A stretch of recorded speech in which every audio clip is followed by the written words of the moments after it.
Good morning, my brothers and sisters. Welcome to episode number 40 of Be With Me. We're in season 2, and we're in a passage just before Jesus gets to Jerusalem. It's the parable of the 10 minas.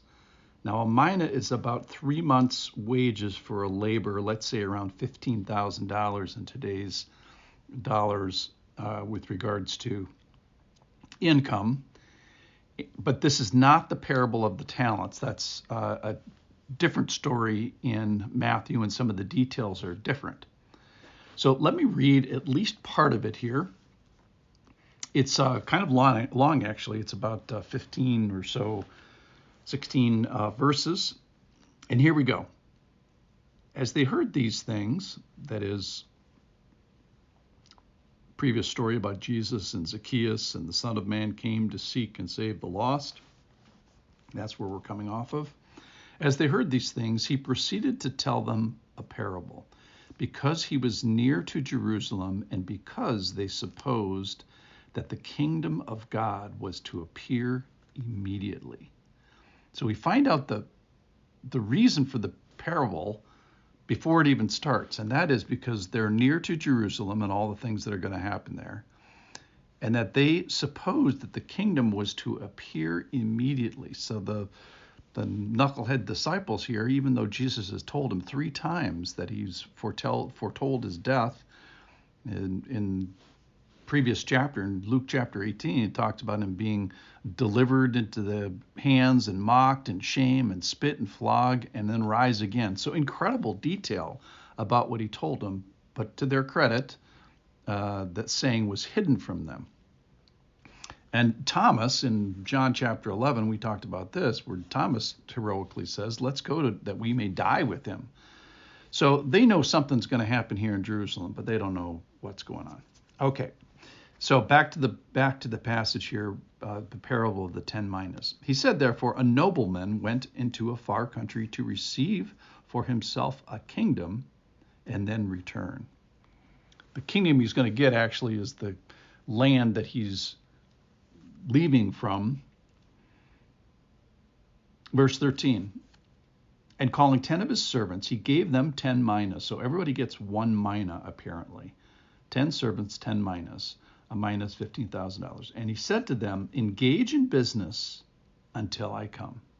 So he has this command that goes forth. But his citizens hated him. So there's 2 sets of people here. So let me just pause for a second. There's 2 sets of people. There's the servants, and then there's the citizens. The servants are the ones that get the 10 minas.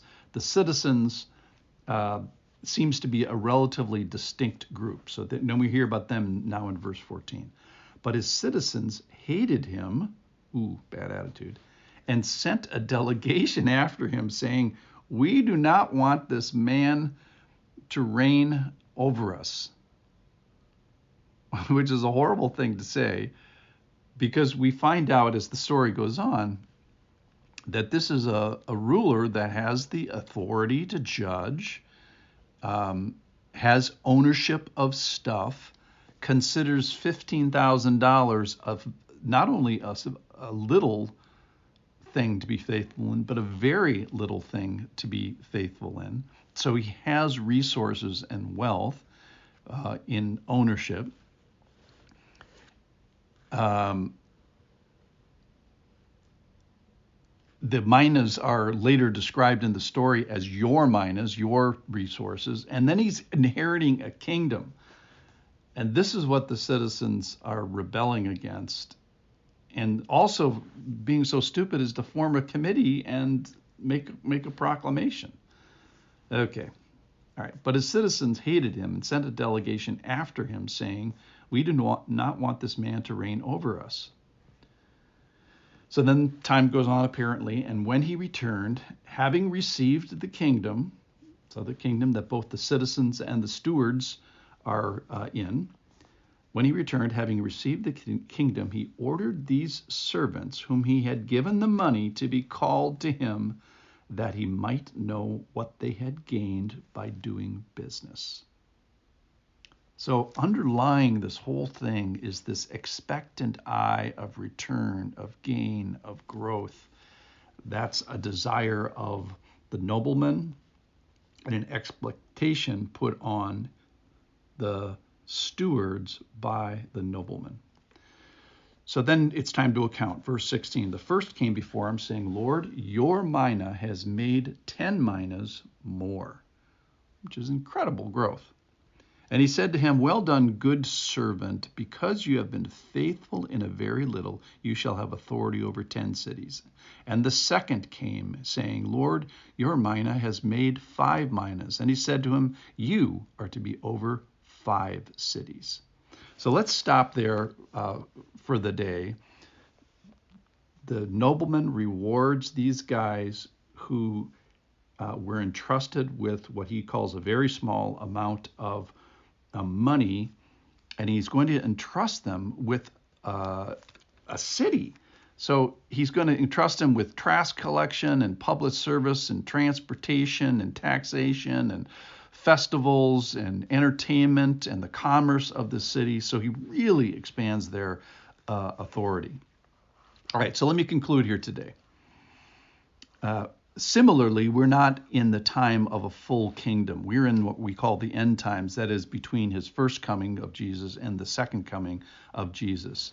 And so this full ownership, authority, judgment time has not quite happened to us yet. So let's be very sober as we look at the story. Certainly we are supposed to be faithful in what we've been given, a little or much. Both the stewards who were given money and the citizens who were given kingdomship, if you will, citizenship, are going to be called into account. So eventually everybody is going to be called into account, and everybody is tasked with the right attitude. We'll find out tomorrow that that there's a steward that has a wrong attitude, and then the citizens we already know have the wrong attitude. I wanted to highlight the expectant eye of return, that there be gain, that there be growth. So in the meantime, let's have careful words, and let's deploy resources, no matter how big they are, big, small. God has given or charged us with authority over things. So whatever it is, be faithful where you're planted and with what you have been entrusted. And then the most important part about the story, and this will be brought out a little bit more tomorrow, is have the right understanding of God, that you are the owner, the growth giver, the kingdom receiver, and the stewardship entruster. I will see you then. Look forward to it.